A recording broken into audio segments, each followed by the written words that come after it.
If you've been following the cryptocurrency mining world, you know it's completely changed. I mean, we are so far past the days of, mining a coin in your garage. Oh, absolutely. This is a massive enterprise-level infrastructure business now. And with any business at that scale, the conversation, it just naturally shifts from pure profit to mitigating risk. Okay, so let's unpack this. Today, we're doing a deep dive on a really interesting press release from BlockQuarry Corp. That's ticker BLQC. They've just rolled out their new flagship product, the BLQCBuster mining platform. And the market reaction has been pretty immediate. It really has. So our mission here is to figure out, what is this thing? Why are these big institutions suddenly so focused on an American-made solution? And what's the actual tech advantage they're offering? The core idea we're chasing today is that BlockQuarry seem to have timed this perfectly. They're not just selling hardware, they're selling this idea of modular, high-uptime infrastructure, and it's all backed by U.S. manufacturing and support. And the timing is, well, it's everything here. We're looking at a press release from January 7th, 2026. This comes right after the platform's big debut. Right, that was at the Mining Disrupt conference in Dallas. Exactly, just back in November 2025. So the fact that they're seeing such a strong response this quickly, it confirms something really critical about the market's priorities right now. It's not just a demand for new hardware, it's a demand for domestic, high-uptime hardware. We are really seeing a moment where where it's made is shifting from just a nice-to-have feature to, a core requirement for any big operator trying to de-risk their business. That's the key, isn't it? That distinction is what this is all about. So let's jump right in and talk about that demand. When we say institutional demand, we're talking about, well, huge scale. Right.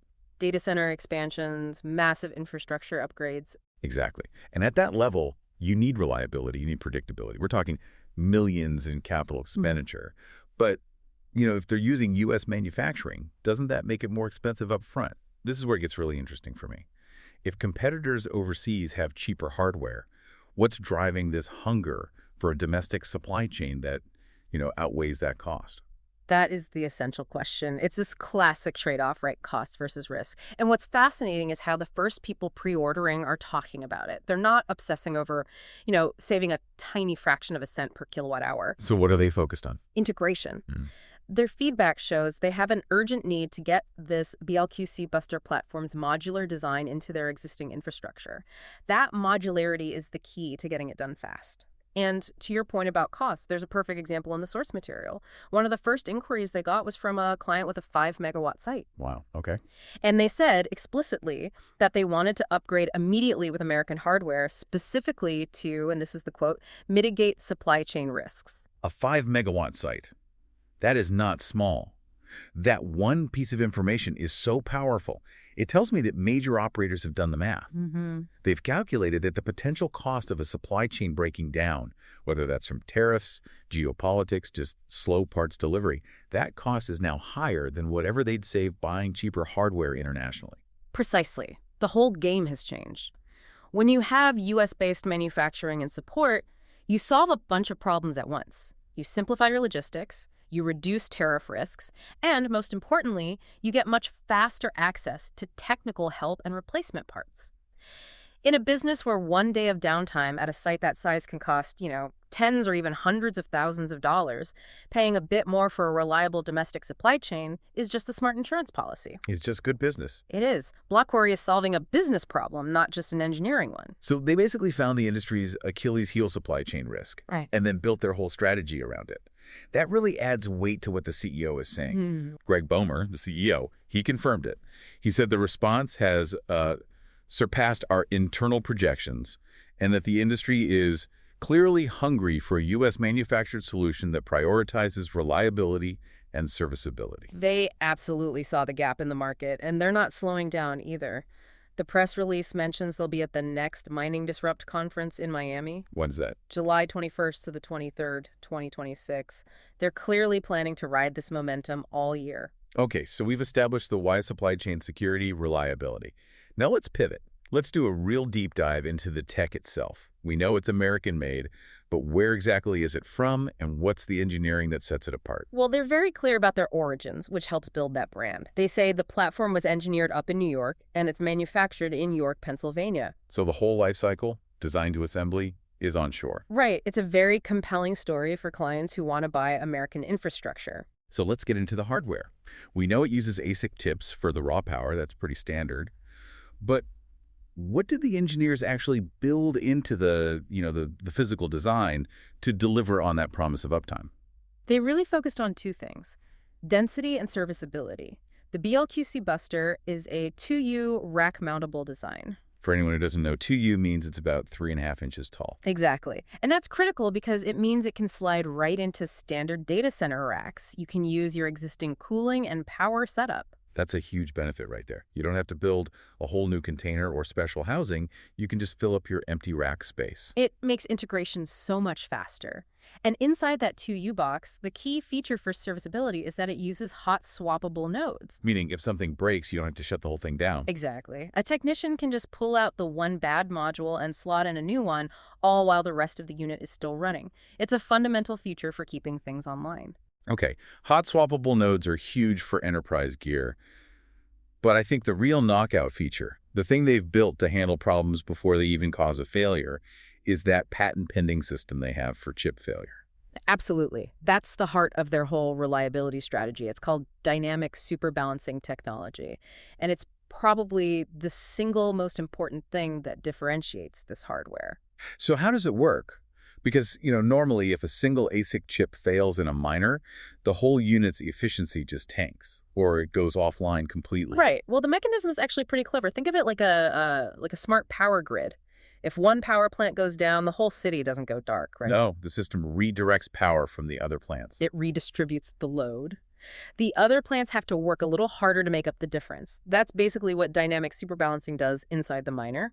If one chip fails, the system detects it and tells the other chips in that same node to overclock. So they run faster to compensate for the lost hash rate. Yes, exactly. The system tries to keep the unit's total performance stable, even as a component is actively failing inside it. That's incredible. But overclocking creates a lot more heat. How does the system not just cook itself? And that's the engineering challenge. The source implies that the cooling and the power management have to be built robustly enough to handle that temporary extra heat load. The goal isn't to run overclocked forever. It's just to buy time. It's to buy enough time minutes, maybe hours, for a technician to come and swap out that faulty node, all without the unit ever really going down. So it turns a hard failure into like a soft dip in performance that can wait for the next maintenance check. You got it. For a big site with hundreds of these things, that's a massive savings. Maintenance becomes proactive, not a frantic reaction. And that ties right back into their other big claim, the American-backed support. It does, because when you have hardware that's sophisticated, you need expert help. Day 2 support, what happens after you buy it, is just as important as the box itself. And BlockQuarry's promise here is twofold. First, the support techs are US-based, so no more late-night calls overseas. And second, those techs are being trained by the actual engineers who designed the system. That second part is so important. It means the person on the phone doesn't just know the user manual, they know why it was designed that way. The company promises live people and real results. It really reinforces that domestic value proposition. It does feel like a complete package, not just a box made in America, but the entire ecosystem design, manufacturing support is all housed here. Right, so now let's talk strategy. How are they planning to turn all this interest into actual sales? They're using a scaling plan they call the First Offline program. Sounds a bit like a beta test, but more strategic. What's it involve?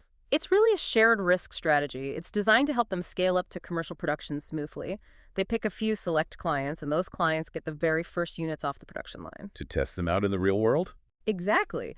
The clients get to validate the BLQCBuster's performance in their own unique environments with their own cooling, their own power fluctuations, and only after the client confirms that it meets their standards will they move on to those bigger multi-megawatt contracts. So the client doesn't have to commit millions until they see it work in their own facility. And BlockQuarry gets real-world data from major customers before they ramp up mass production. That's actually a very smart, safe way to scale. It is. It ensures that when they do start mass producing, they'll have the performance benchmarks to back it up, confirmed by their target customers. Okay, let's zoom out a bit to the bigger picture here, because BlockQuarry isn't just focused on crypto mining. they seem to have a much broader vision. That's a really critical point. They say they're providing infrastructure solutions not just for crypto, but also for AI and high-performance computing. That tells me they see this as more of a general-purpose, high-density computing platform. And that future-proofs their entire business model. If something dramatic happens in the crypto market regulations, profitability shifts. The BLQCBuster isn't suddenly useless. It can be repurposed for the AI and HPC markets, which have very similar demands for uptime and reliability. And they have a whole service platform to go with it, right? Yes, they mentioned the BLQC Smith service ecosystem. That sounds like a branded suite of support, maintenance, maybe software, all wrapped around the hardware itself. Okay, before we get to the final takeaways, we should probably touch on the necessary dose of caution here. Absolutely. It's important to look at the fine print. The press release does include the standard cautionary disclosure about forward-looking statements. The legal stuff. Right. They basically state that while things look good, none of this is a guarantee of future performance. They list several risks, like successfully completing product testing, transitioning to commercial production, getting market acceptance, managing the supply chain for growth. And, of course, the external risks, the volatility of the crypto market itself. Exactly. It's just a reminder that even with a great product, execution is everything, especially when you're scaling up manufacturing in a sector like this. So what's the bottom line here? If we wrap this all up, what's the main takeaway for you, the listener? I'd say it's twofold. First, the enterprise market is shifting. That 5NW client story proves it. Supply chain security and uptime are becoming more valuable than just the lowest possible cost. And second, the BLQCBuster stands out not just because it's made in the U.S., but because of that unique tech, that dynamic superbalancing system. It's a system designed from the ground up for business continuity. Which leaves me with a final thought for you to chew on. Given this clear push for stability over pure cost, how quickly will the way enterprise clients evaluate this kind of infrastructure change? Will verifiable, domestically backed uptime guarantees soon become more important than raw hash rate or the initial price tag? The implications for the entire global hardware market could be pretty enormous. That definitely puts a new spin on the total cost of ownership versus risk. If you want to dig deeper into the specs of the BLQCBuster, their website is www.blqcbusters.com. And for any media or investor questions, the contact listed was the CEO, Greg Bomer, at gbomer@blockquarrycorp.com. And that's our deep dive into BlockQuarry and the BLQCBuster. Go get well informed.